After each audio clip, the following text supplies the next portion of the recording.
Spending the People's Money. Module 2, Distributing and Controlling Resources. Module 2, Distributing and Controlling Resources. This is the second of a series of 3 videos on spending the people's money, otherwise known as budget execution. In Module 1, we talked about establishing resources. After all, we can't spend what we don't have. We discussed 4 budget execution events that established resources: appropriations, offsetting collections, non-expenditure transfers, and rescissions. Now we need to talk about the required control and distribution steps that have to be taken before we can actually spend these resources. We'll discuss 3 budget execution events in this module: apportionment, allotment, and allowance, that are involved in controlling and distributing funds.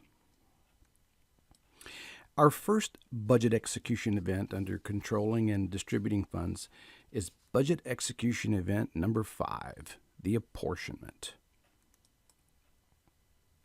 As we can see from this definition in the GAO Glossary of Budget Terms, an apportionment is the action by which OMB distributes amounts available for obligation in an appropriation or fund account. Well, why do we have this apportionment control requirement, and why does OMB do it? You will recall from Module 1 that Congress passed the 1870 Anti-Deficiency Act in an attempt to stop the executive branch from spending money Congress hadn't approved. But merely passing a law telling the executive branch they couldn't exceed their appropriation and couldn't spend an appropriation before they got it didn't quite do the trick. Federal agencies created coercive deficiencies. That is, they spent their money in such a way that it would force Congress to appropriate more. For example, in 1879, the Post Office sought a deficiency appropriation because they had spent most of their appropriation and needed an additional $2 million to finish out the year.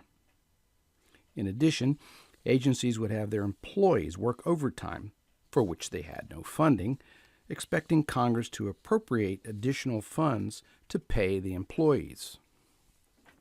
Congress's response to this was to amend the Anti-Deficiency Act in 1905.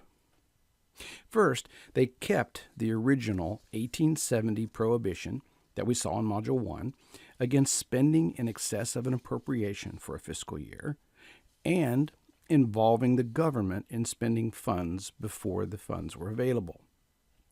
They added a prohibition against accepting voluntary service to counter the executive branch's use of overtime to create pressure for Congress to appropriate money. Next, they added language requiring that funds be apportioned by monthly or other allotments as to prevent undue expenditures in one portion of the year that may require deficiency or additional appropriations to complete the service of the fiscal year. Finally, they added penalties for violating the Act: loss of job, a fine of not less than $100, and imprisonment for not less than 1 month. But since there was no bureaucracy like today's OMB available to manage this new apportionment process, each federal agency was responsible to apportion themselves. And this self-apportionment permitted the agencies to grant waivers, effectively exempting themselves from the apportionment requirement. Well, you can guess how well this turned out. Within a year, there were more waivers than apportionments. So Congress again had to amend the Anti-Deficiency Act in 1906 to restrict apportionment waivers to extraordinary emergencies only. In 1921, Congress passed the Budget and Accounting Act, establishing a budget process and a budget office. This office was initially called the Bureau of the Budget and was located in Treasury. Oddly enough, this new Bureau of the Budget was not given a direct role in the apportionment process, so they could only ask to be notified of apportionments and waivers. In spite of the existence of the new Budget Bureau, the Anti-Deficiency Act continued to be ignored by federal agencies. So in 1933, President Roosevelt issued Executive Order 6166, transferring the authority to apportion funds to the Bureau of the Budget in an effort to force compliance with the Anti-Deficiency Act. In 1939, he brought the office into the Executive Office of the President. In 1947, the Post Office did it again. They ignored the apportionment requirement to avoid a deficiency, having only 1% of their appropriation left for the final quarter. Congress again had to appropriate funds to keep the mail service going, but they were fed up. So they passed yet another set of amendments to the Anti-Deficiency Act in the General Appropriations Act of 1950. This act did several things to firm up the control process. First, it gave the Bureau of the Budget the statutory power of apportionment, which they had only previously had through executive order. They now had the responsibility and the tool for ensuring no agency ran out of money and had to have a supplemental appropriation. Second, it made an obligation in excess of an apportionment or amount permitted by regulations, which we call the allotment, a violation of the Anti-Deficiency Act. Third, it increased the penalties for violation of the Anti-Deficiency Act. The fine was increased from $100 to $5,000, and the potential jail time was increased from 1 month to 2 years. In addition, Congress passed the Budget and Accounting Procedures Act of 1950, which required agencies to have a system of administrative controls that restricted obligations to amounts apportioned and enabled the agency head to fix responsibility for over-obligations of the apportionment. A minor name change occurred in 1970 when President Nixon changed the Bureau of the Budget to the Office of Management and Budget. Today, OMB manages the apportionment process for the President. Let's take a quick overview of these requirements as codified in Title 31 of the U.S. Code. Section 1512 codifies the apportionment requirement established by the amendments in the General Appropriations Act of 1950. Note that the language states that funds appropriated for a definite period, like an annual or multi-year account, shall be apportioned to prevent obligation at a rate that would require a supplemental appropriation. And funds appropriated for an indefinite period, like a no-year account, shall be apportioned to achieve the most effective and economical use. Section 1512 goes on to say that an apportionment can control spending by time, such as months or quarters, or by projects or activities, or a combination of these two.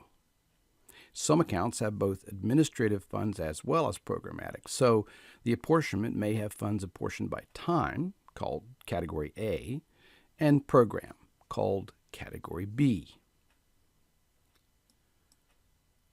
In Section 1514, we note that there is a statutory requirement for the Secretary to have a system of administrative control that's consistent with accounting procedures prescribed under law. This system has to be able to restrict obligations or expenditures from each appropriation to the amount apportioned. And it has to be able to fix responsibility for an obligation exceeding an apportionment. This system of control has implementing regulations called Administrative Control of Funds. HHS regulations establish the allotment as the control that enables the Secretary to fix responsibility for overspending the apportionment. Section 1517 is a very important part of the Anti-Deficiency Act. This is the section that prohibits spending in excess of an apportionment, or an amount permitted by regulations prescribed under Section 1514, what we call an allotment. Section 1517 brings the total of potential violations of the Anti-Deficiency Act up to 5. Obligating or paying funds exceeding your appropriation before an appropriation is made, exceeding your apportionment, exceeding your allotment, and accepting voluntary services. This gives you some idea of the seriousness of the control requirements in budget execution. Let's take a look at a sample apportionment. The top half of the apportionment lists all your budgetary resources. Your budgetary resources establish the limit of what you have to spend. Therefore, they must equal the application of the budgetary resources in the bottom half of the apportionment. Let's take a look at some of the budgetary resources in the top half of the apportionment. I don't have all the possible resources on the screen, but see if you recognize those we discussed in Module 1. First of all, if the account is multi-year or no year, we may have some unobligated balances from a prior year. This unobligated balance would appear on line 1000 as an unobligated balance brought forward. In addition, you may deobligate funds after the year started. Deobligations occur when, for whatever reason, the obligation you made has to be reduced or canceled. Perhaps the company you ordered from went out of business and the order was canceled. Maybe a grantee you gave a grant to went belly up and you have to cancel the grant. If your account is multi or no year, such return funds would now be an unobligated balance that you can spend in the current fiscal year. We call these funds that are deobligated after the year starts recoveries, and these amounts would appear on line 1021, unobligated balance, recovery of prior year unpaid obligations. Here's a hint. Apportionment lines that begin with 10 identify budgetary resources originally made available in a previous year that are still available. What other types of resources might we see on an apportionment? Well, as we learned in Module 1, the most prevalent form of budget authority is the appropriation. On the apportionment form, we must distinguish whether the appropriation is discretionary, that is, made from annual appropriation acts, or mandatory. Mandatory appropriations are generally appropriated in authorizing legislation. Discretionary appropriations appear on line 1100, and mandatory appropriations appear on line 1200. As we discussed in Module 1, we may also have non-expenditure transfers. In this example, a transfer out to another account, reducing our resources on line 1120, or a transfer in from another account, increasing our resources on line 1121. Rescissions of discretionary funds would appear on line 1130, appropriations permanently reduced, and rescissions of mandatory authority would appear on line 1230. You'll notice that discretionary appropriation resources appear on lines that begin with 11, and mandatory appropriation resources appear on lines that begin with 12. This numbering makes it very clear what type of resource you have. We may also anticipate some spending authority from offsetting collections on line 1740 and or 1840. Discretionary spending authority from offsetting collections appears on lines that begin with 17, and mandatory spending authority from offsetting collections appears on lines that begin with 18. There could be other resources on the apportionment, but for our purposes, these provide a good sampling of the types of resources we're familiar with. As a review of Module 1, here are the lines for an appropriation, spending authority from offsetting collections, non-expenditure transfers, and rescissions.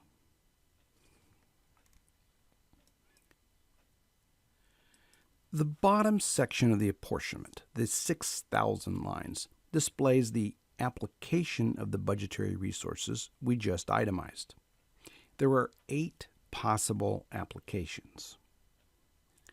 The first possibility is that the resources may be apportioned by time period in Category A, lines 6001 to 6004.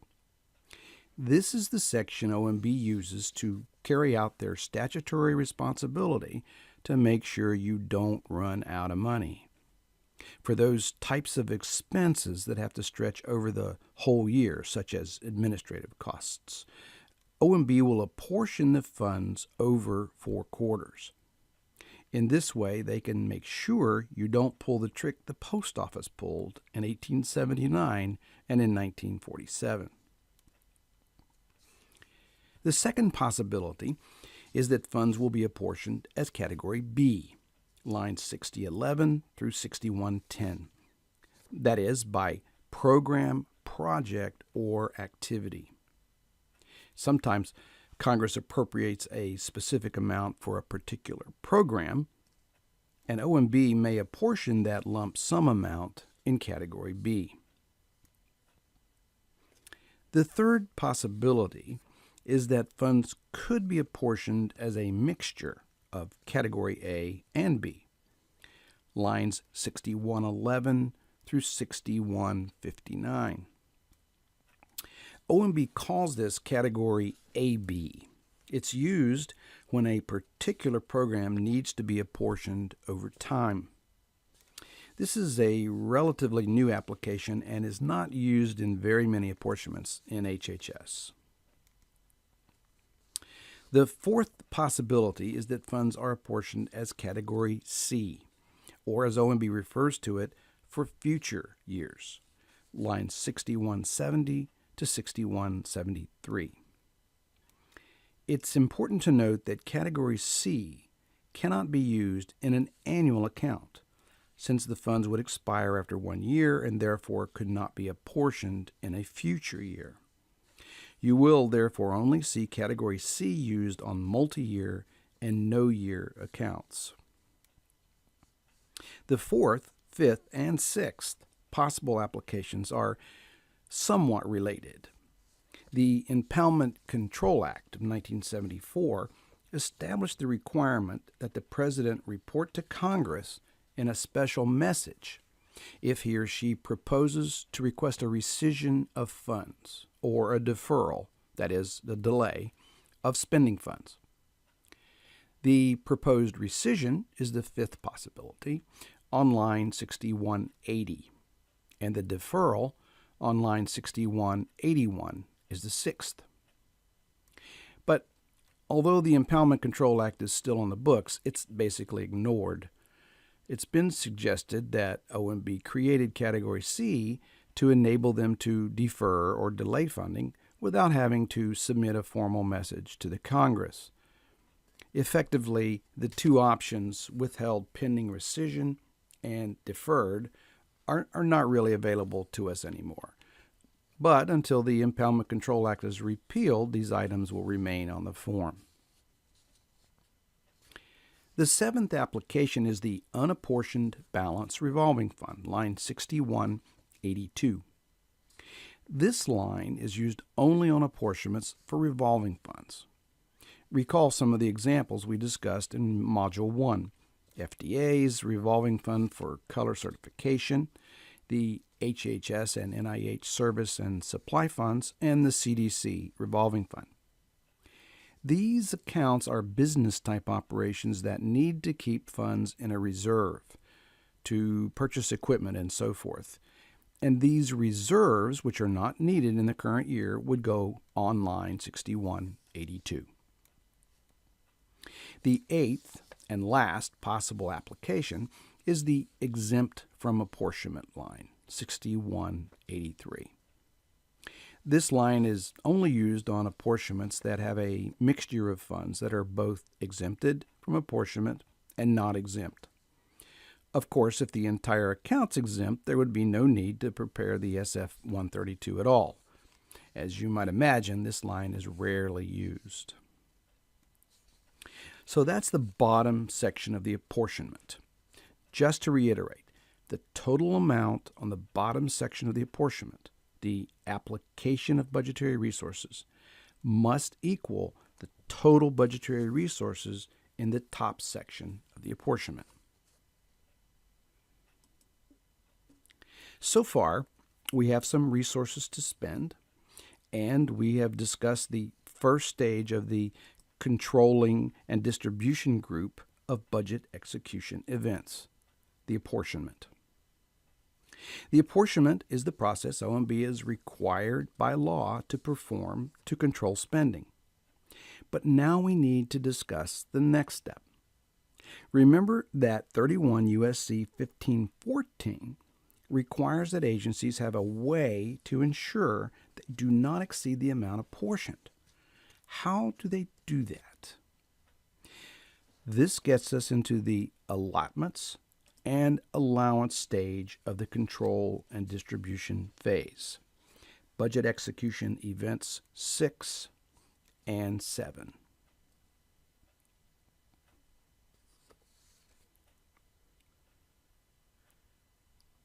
As we discussed, the Anti-Deficiency Act requires all agencies to have a system of control that restricts obligations to the amounts appropriated and apportioned. We use a process called the administrative control of funds. This process is in the form of a hierarchy, where amounts apportioned are divided up into allotments, and these allotments are in turn divided into allowances.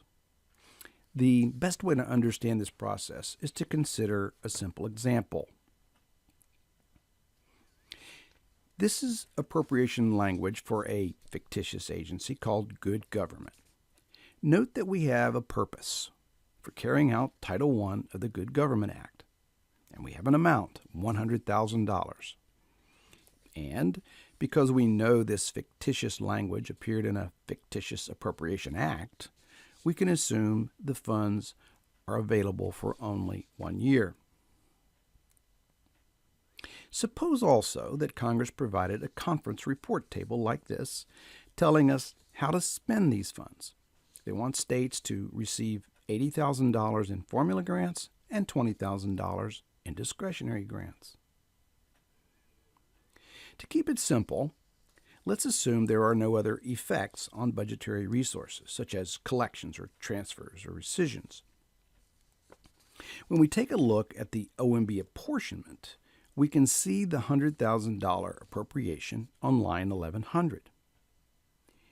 Note that OMB apportioned each type of grant funding, formula, and discretionary, which are separately identified in the conference report, in separate Category B lines, 6011 and 6012. Before we get to the allotments and allowances, Let's talk a bit about the information we need to properly classify our budget execution events. Accounting information is captured by a Budget and Accounting Classification Structure, or BACS code. The BACS code is made up of segments. Although there are a few slight differences between some of the HHS accounting instances, the following segments are common to all HHS accounting classification. First, the Fund segment. This contains information about the TAFs, the fiscal year the funds became available, the period of availability, whether the funds are direct or reimbursable, whether they are apportioned in Category A or B, and whether the funds are discretionary or mandatory. The second segment is the budget fiscal year. This is the year in which the event being recorded takes place. The budget fiscal year could be different from the year the funds were made available. If, for example, your account funding is no year and you're spending funds carried over from a prior year. If these 2 years are different, the system knows it's dealing with carryover.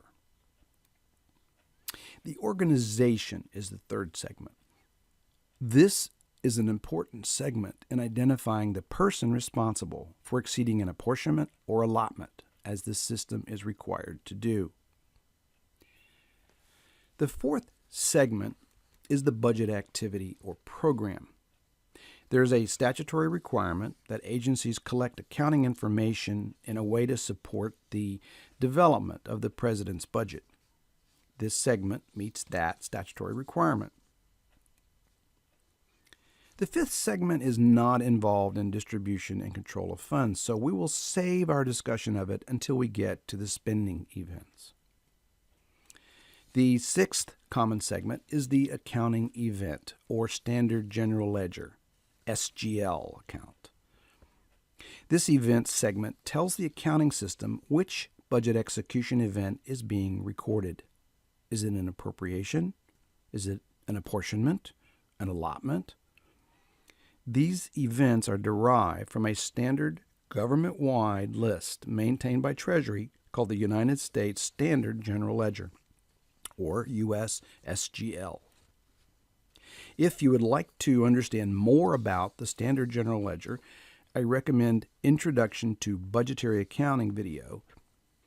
It's also important to remember that distributing and controlling federal funds requires a particular sequence or chain of events. First, you enter a budgetary resource, like an appropriation. Then you enter an apportionment. Then the allotment. Then the allowance. Each event depends on its antecedent. For example, you can't record an apportionment without a budgetary resource. You can't distribute funds to an allotment that have not been apportioned. You can't distribute funds to an allowance that have not been allotted, and so on. Each event is recorded using standard accounting transactions. Let's walk through the distribution and control steps. OMB apportions the formula grants in a single Category B line of $80,000, and they apportion the discretionary grants in a single Category B line of $20,000. What do we have to control? Remember the requirement at 31 U.S.C. 1514. The system of administrative control has to restrict obligations to the amount of the apportionment. So here we see our total appropriation and our two Category B amounts. We have to create two allotments, one for the formula grants totaling $80,000 and one for the discretionary grants totaling $20,000. by creating these two allotment controls, a level that, if exceeded, causes an Anti-Deficiency Act violation, we have used the system to fulfill the requirement in 31 U.S.C. 1514. So let's start with the formula grant allotment. A budget official issues an allotment to the director of the Formula Grant Office for $80,000. This means that if this amount is exceeded, the director of the Formula Grant Office could be cited for a violation of the Anti-Deficiency Act. But remember the conference table. We see that the formula grant has two parts: social services and education. To properly control these amounts, the budget director then issues two allowances, one for $50,000 to the chief of the social services branch and one for $30,000 to the chief of the education branch. Exceeding the allowance amounts would not in and of itself violate the Anti-Deficiency Act, unless the sum of the allowances caused the allotment to be exceeded. In other words, the chief of the education branch could theoretically obligate $35,000 and not violate the Anti-Deficiency Act, as long as the branch chief of the social services branch did not obligate more than $45,000.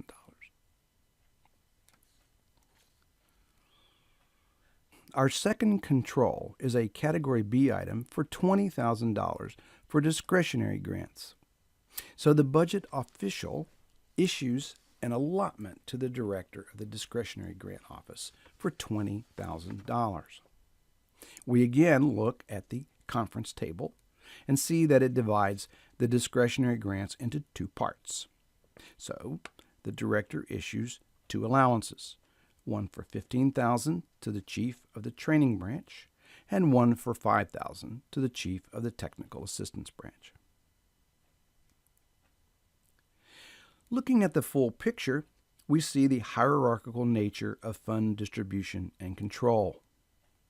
We can see that the budgetary resources have been fully distributed and controlled by the apportionment, allotment, and allowance budget execution events.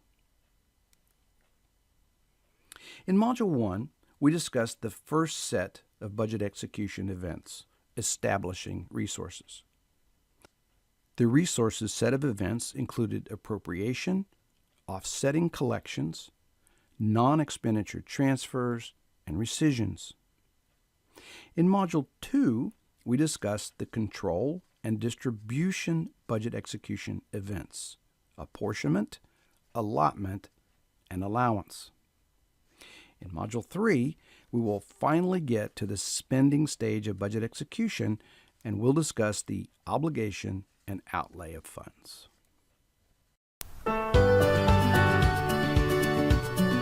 Congratulations, you've completed Module 2. Next up, Module 3.